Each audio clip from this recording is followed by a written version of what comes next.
แผนกโยธาธิการและขนส่งนครหลวงเวียงจันทน์ออกแจ้งการฉบับเลขที่8351/ยทขนวลงวันที่7พฤศจิกายน2025แจ้งมายังบรรดาทานทราบว่า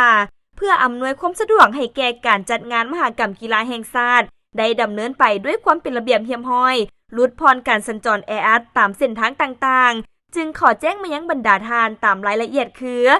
1. วันที่14พฤศจิกายน2025จะได้จัดงานแล่นขบวนทวนไฟศักดิ์สิทธิ์ซึ่งจะเริ่มจากเดือนธาตุหลวงประตูด้านหน้าเข้าเส้นทาง4เลนเลี้ยวซ้ายออกสู่ถนนกำแพงเมืองจากนั้นเลี้ยวขวาเข้าสู่ถนนไกรสอนพรหมวิหารจนฮอดวงเวียนดอนหนูนเข้าสู่ถนน13ไต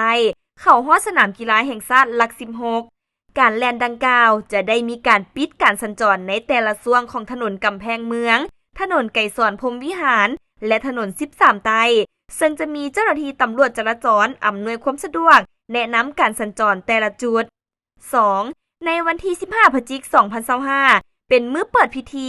และวันที่25พฤศจิกายน2025เป็นมื้อปิดพิธีงานมหกรรมกีฬาแห่งชาติครั้งที่12จะได้จัดการขนส่งคือ 1. ผู้นำใช้พาหนะส่วนตัวรถขนส่งโดยสารรถบรรทุกสินค้าและรถอื่นๆที่แล่นมาจากทางใต้ตามเส้นทาง13ไตมีจุดประสงค์เข้าตัวเมืองให้เลี้ยวซ้ายอยู่ไฟอำนาจหลัก21เข้าสู่ถนน450ปีเข้าสู่ตัวเมืองผู้มีจุดประสงค์ไปถนนเลข10ออกสู่แขวงเวียงจันทน์ให้เลี้ยวขวาตามเส้นทางหลัก24หลัก19และเส้นทาง17ออกสู่เขตดงมะขายทางงอน 2. ผู้นำใช้พาหนะส่วนตัวรถขนส่งโดยสารรถบรรทุกสินค้าและรถอื่นๆที่แล่นมาจากเขตบ้านเกินเข้าสู่ทางงอนมีจุดประสงค์เข้าตัวเมืองให้เลี้ยวขวาอยู่เส้นทางเข้าบ้านนาคูน้อยเลี้ยวขวาอยู่ไฟอำนาจลาดขวายออกสู่ไฟอำนาจตานมีไซเข้าสู่ตัวเมืองกรณีจะเดินทางลงสู่สายใต้สามารถเลี้ยวซ้ายอยู่ไฟอำนาจบ้านลาดขวายและเส้นทางเขตดงมะขายเข้าสู่13ไต 3. สำหรับผู้อยู่ในตัวเมืองมีจุดประสงค์จะเดินทางลงใต้ให้หลีกเลี่ยงการนำใช้ถนนไกรสอนพรหมวิหารและถนน13ไต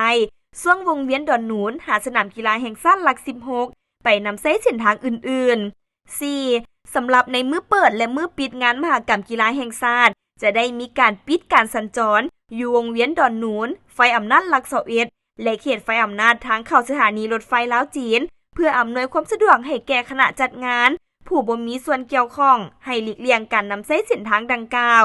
เฉพาะผู้อาศัยในเขตบริเวณดังกล่าวจะเข้าออกสามารถแจ้งบัตรประจำตัวสมโนครัวหรือเอกสารต่างๆที่มีความจำเป็นเข้าออกต่อเจ้าหน้าที่ได้